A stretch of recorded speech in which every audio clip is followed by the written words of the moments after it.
السلام علیکم ورحمۃ اللہ تعالی وبرکاتہ۔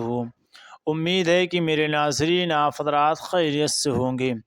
آج میں آپ کے سامنے مفتی حماد رضا مراد آبادی کا ایک بیان لے کر کے حاضر ہوا ہوں۔ بہت ہی عمدہ بیان، بہت اچھا خطاب ان کا ہوا کرتا ہے۔ آپ نے ایک بار اگر سنا ہوگا مفتی حماد رضا صاحب قبلہ کا بیان، تو آپ کو معلوم ہوگا کہ مفتی صاحب کا جو بھی بیان ہوتا ہے وہ مردہ دلوں کو زندہ کرنے والا بیان ہوتا ہے۔ آنکھوں سے اشکباری جاری ہو جاتی ہے، آنسو نکل آتے ہیں۔ ہاں میرے بھائی، مفتی حماد رضا مراد آبادی کا بیان ہی ایسا ہوتا ہے۔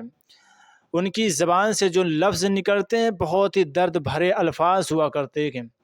تو آج میں آپ کے سامنے مفتی حماد صاحب قبلہ کی ایک ویڈیو لے کر کے حاضر ہوا ہوں، جس میں انہوں نے شادی اور ڈی جے کو لے کر کے بہت کچھ بیان دیا ہے۔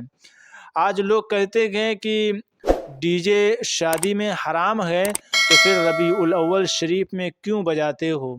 پھر اور موقع پر کیوں ڈی جے بجاتے ہو؟ میرے بھائی، ڈی جے بجانا حرام نہیں ہے۔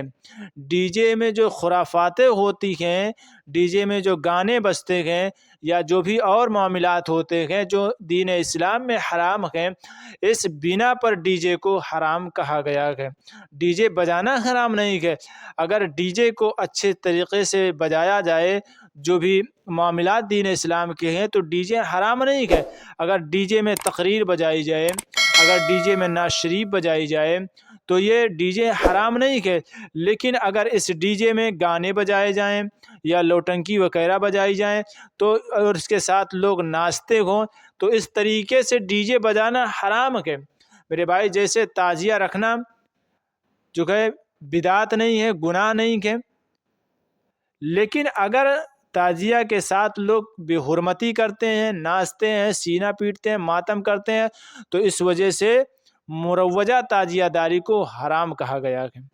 میرے بھائی، اسی کے تعلق سے اگر زیادہ بات کروں گا تو ویڈیو بہت لمبی ہو جائے گی، اس لیے آئیے مختصر میں مفتی حماد رضا مراد آبادی کی وہ ویڈیو کو دیکھیں اور کمنٹ میں اپنی رائے ضرور بتائیں۔ لیکن ویڈیو کو دکھانے سے پہلے آپ سے ایک چھوٹی سی گزارش ضرور کروں گا۔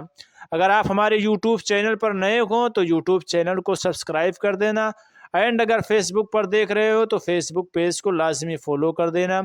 آئیے ویڈیو حاضر ہے، دیکھیں۔ اس ڈی جے نے امت کو حضور سے دور کیا ہے، اس ڈی جے کو آگ لگا دو۔ گانوں نے امت سے دور کیا ہے حضور کو، گانوں کو آگ لگا دو۔ دنیاوی رسموں نے دور کیا ہے، ان رسموں کو آگ لگا دو اور سب کو ٹھوکر مار کے کہہ دو کہ محمد سے وفا تو نے تو ہم تیرے ہیں، یہ جگہ چیز ہے کیا لوگوں غلط دے ہیں۔ سبحان اللہ، نعرہ تکبیر، نعرہ رسالت، مسلک اعلی حضرت، پیغام اعلی حضرت، تعلیم مصطفیٰ۔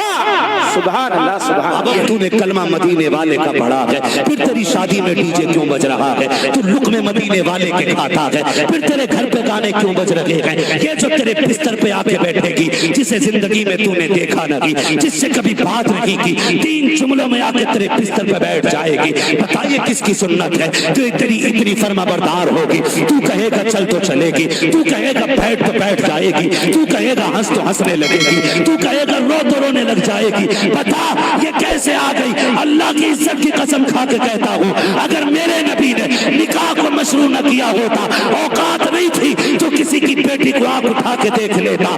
آج جو تیرے گھر کے اندر یہ بیویاں ہیں، یہ تیری رحمت رہی ہے، یہ مدینے والے کے در کی خیرات تیرے گھر میں کیا بات ہے، سبحان اللہ، سبحان اللہ، زندہ۔ تیری ذمہ داری بنتی ہے، جب سنت حضور کی ہے تو پھر باتیں بھی حضور کی ہونی چاہیے۔ اور مسلمانوں لازم ہے، بتا دو زمانے کو، ہر باپ سے میرا مشورہ ہے، کہہ رہے ہیں بچے نہیں مانے، بالک نہ مانے، خالی بالک ڈی جے بھی نہ مانے، یا رشتہ بھی اپنی مرضی سے کرا بالکوں نے، کہنا ہو تو میری چلی تھی، کیوں اس ٹائم تو ابا تھا بھی ابا ہو گیا؟ کیا مسئلہ ہے بھائی؟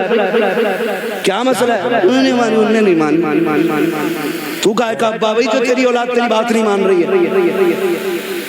سمجھے میری بات؟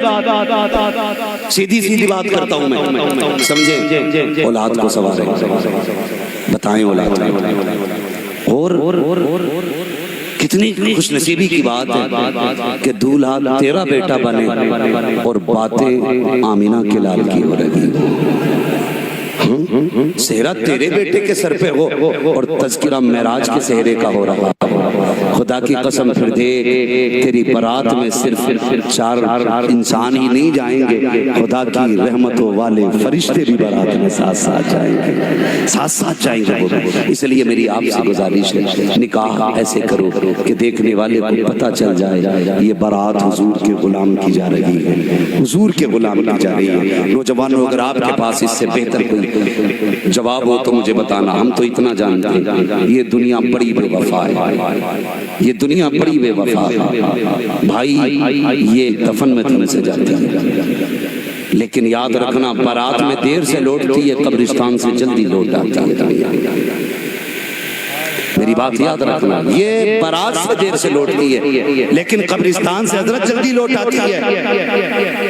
آپ دیکھنا گرمی شدت کی تھی, جنازے ہوئے ہوں گے آپ کے سامنے بھی, تو جب تک امام مصلی پہ نہیں آیا ہوگا کوئی اس پیڑ کے نیچے, کوئی اس پیڑ کے نیچے, کوئی مکھیا کی دیوار میں, کوئی پدھان کہ بعد میں ٹائم پہ ہی پہنچنا. گرمی بہت تیز ہے, گرمی بہت تیز ہے. یہ بتا جو تیری نماز جنازہ میں تیرے وفادار نہیں ہیں, قبر میں تیرے ساتھ وفا کریں گے؟ دل پہ ہاتھ رکھ کے بتائیے, موت کا نام گالی نہیں ہے, یہ کبھی بھی کسی کو آ سکتی ہے, کبھی بھی آ سکتی ہے, یہ پیدا ہوتے ہی بھی آ سکتی ہے, 100 سال بعد بھی آ سکتی ہے. کئی بار ایسا بھی ہوتا ہے سہرے تو پہن لیتے ہیں لیکن ابھی بیوی کی ہاتھ کی مہندی کا رنگ نہیں اڑتا کہ جوڑے سرخ کفن میں بدل دیے جاتے ہیں. یہ کوئی کسی کے پس کی بات نہیں ہے جو روک لے. موت سب کو آنی ہے تو تیاریاں کر لو, تیاریاں کر لو.